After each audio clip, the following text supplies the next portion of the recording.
So, opposition parties had met the election commission over the issue of special intensive revision of electoral rules.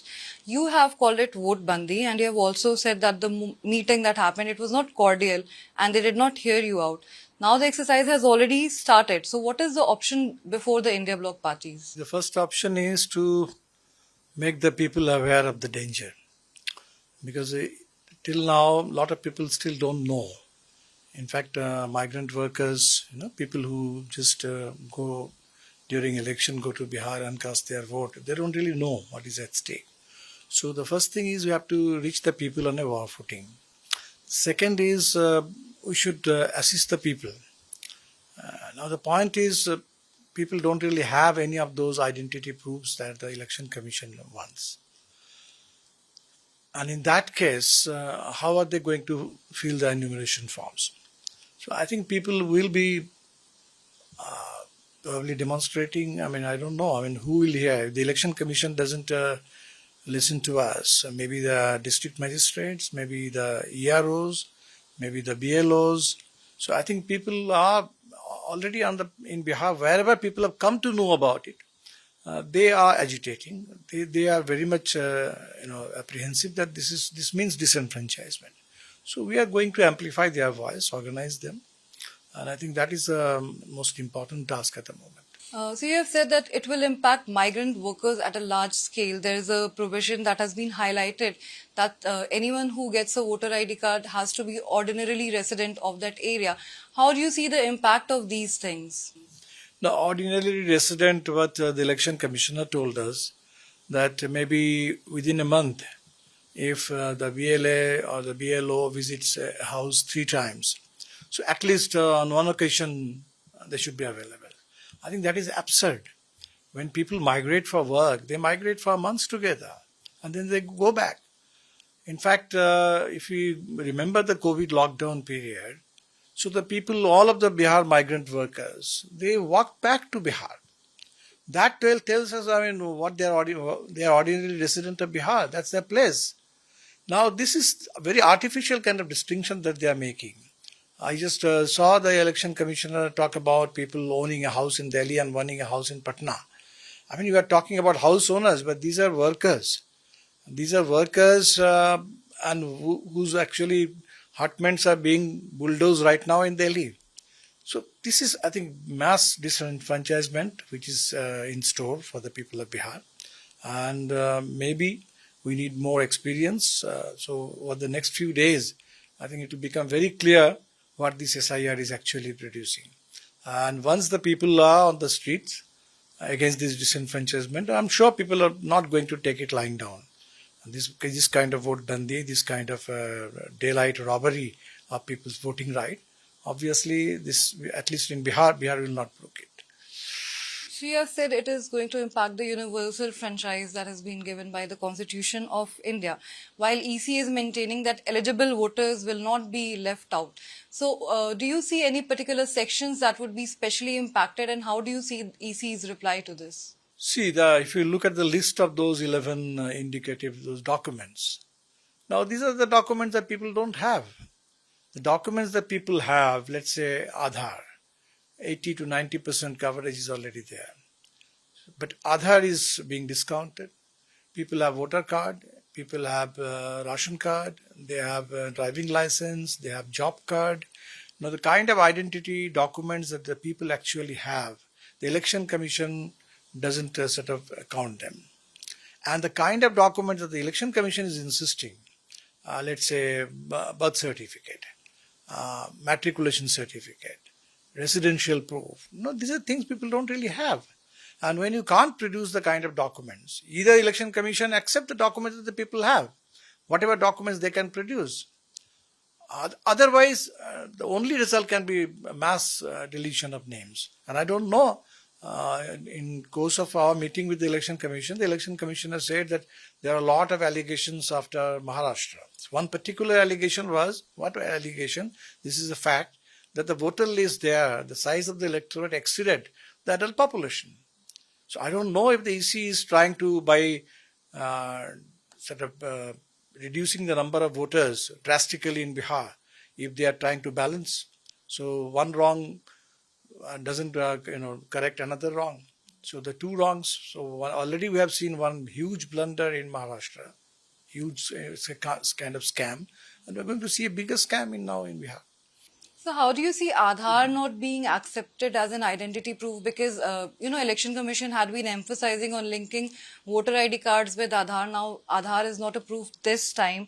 And even in schemes like Manrega, workers are being asked to link their job cards with their Aadhaar. That has also been a major issue.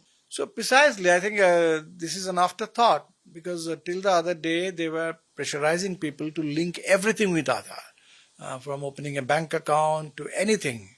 So now suddenly even electoral roll, and now suddenly they are saying that Aadhaar won't work.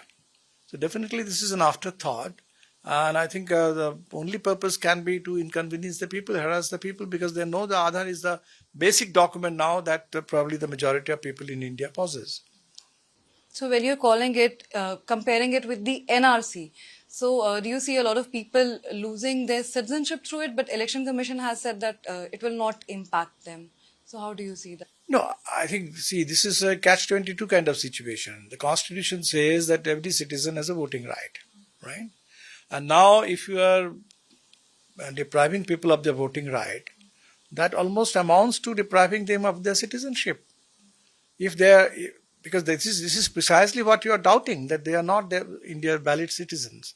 People are being, this eligibility test, this is essentially a citizenship test. So I don't know. I mean, if people are deprived of their voting right in a big way, disenfranchised people.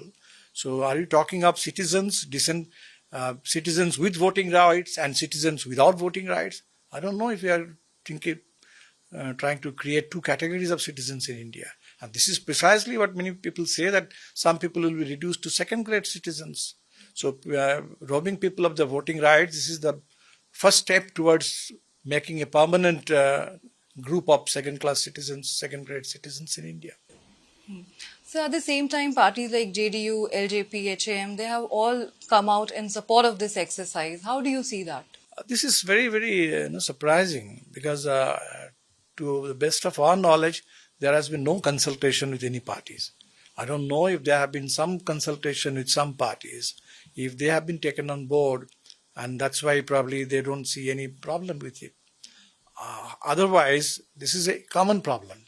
This is a common problem which is affecting everybody. People, there are already reports from Nalanda, from Nitish Kumar's home district, where people are saying we don't really have any document. Now, this is, this is an open secret. Everybody knows it. So, in spite of that, if these parties are not saying anything and they are very enthusiastically, vocally endorsing it, so maybe there is some kind of an insurance scheme for these parties that their voters will not be affected and their votes will not be affected. I don't really know what makes these parties. Election Commission is so callous, so smug about the whole thing. If the parties which are actually operating in Bihar, ruling in Bihar, they get the votes, and if they are so indifferent to the plight of the people, then it tells us about the kind of politics that they practice. So opposition parties have been questioning the timing of the whole exercise. How do you see it? What do you think was that compelled for this exercise to be brought at this point of time? There are two things to it. One is the absolute lack of transparency. There has been no consultation, nothing. And till March, April, May, even in June, there have been meetings with we have been asked to appoint more BLAs, and there was a workshop. Never before the Election Commission dropped even a single hint that something like this they are contemplating. But suddenly they have done this. So the suddenness with which, that's why we compare it to demonetization. Demonetization was announced very suddenly. Nobody had any clue, right? Even the Reserve Bank probably didn't know. So nobody knew about it, and suddenly this announcement was made. In this case too, apparently nobody had any clue. I mean, I don't know about the ruling parties if they had any clue. We certainly didn't have any clue. The people of Bihar didn't have any clue. So the suddenness with which, this is almost like a surgical strike. The suddenness with which it has been unleashed, and the fact that there is so limited time, only 1 month you are giving for this kind of very intensive revision, where you want to reach out to 8 crore people, and you have just 2 months left for the election dates to be announced. So obviously this is to create some kind of a panic, some kind of a complete chaos, anarchy. And if this is the way to conduct an election, I don't know, then free and fair election with everybody being assured of their votes, maybe that kind of electioneering is over in India. Does it impact the level playing field? Obviously, I mean, in fact, I think everybody is affected, and when the ruling parties they are supporting it, and if there is some kind of an insurance scheme for them, then there is absolutely no level playing field. So what kind of impact do you see of this whole exercise in the Bihar election? No, but I think I still have a lot of hope in the people of Bihar. So people of Bihar have been very, very politically, alive. Politically, whenever, I mean, going back to the freedom movement days, Bihar has been probably the most responsive to any challenge. So once the people of Bihar, they understand this challenge, that they are being robbed of their voting right, I don't think the people are going to be amused. They are going to react in a big way. So probably this will be the greatest agenda of the election. And we have been talking about the Constitution. In fact, the Constitution was a main theme in the 2024 Lok Sabha election. And the Election Commission has actually, this whole narrative of the Constitution being in danger. The Election Commission has now brought it home. To every home, everybody understands now why the Constitution is so important and why we are saying that the Constitution is today threatened. So probably this will energize the voters, the voters, and they will come and vote, express their anger through their vote. I mean, provided their names are still there on the voting list, of course. And this is precisely what happened in 2020. Bihar had the election in the middle of the lockdown. I think Bihar was the first state to go to polls during the COVID period. And we also initially were a bit apprehensive that many people may not be able to vote and people may not reach, But people came and they voted. And one of the main reasons why you saw such a major yearning for change in the last 2020 election was the people's anger over the COVID lockdown, the quarantine centers, the way the migrant workers were treated. So the kind of ordeal that the people had to go through then, I think that was a major factor. So once again, the people have been pushed through this kind of an ordeal, and I'm sure the people are going to express their anger in the elections. So would you, political parties have been asking the Election Commission to halt the exercise, would you again appeal to them, or, what kind of action and agitation can be expected? No, we have, our appeal is with the Election Commission. We told the Election Commission that, so maybe the Election Commission needs more experience. So let the Election Commission get the feedbacks and not those typically sort of curated kind of feedback provided by the administration. You do any survey, there will be, I'm sure that there will be more reports coming from Bihar. In every medium, even in mainstream newspapers, I'm sure there should be some reports about what the people of Bihar are actually saying. So I'm still hoping that the Election Commission will, maybe when in the course of their meeting with us, they didn't agree, but the Election Commission still, I think, should heed the voice of the people. And in the coming days, I think there will be more people's demonstrations, agitations. This 9th July strike, which was originally against the labor codes, but now this is going to affect the migrant workers of Bihar, the unorganized workers of Bihar. They are going to be badly affected. And this voting right is going to be a key issue on the 9th July strike. And I'm sure in all these coming agitations, Bihar will respond vigorously. And mass agitation is probably the only way left in the democracy.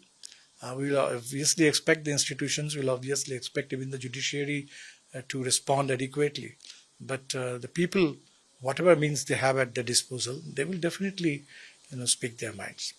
Thank you so much. Thank you.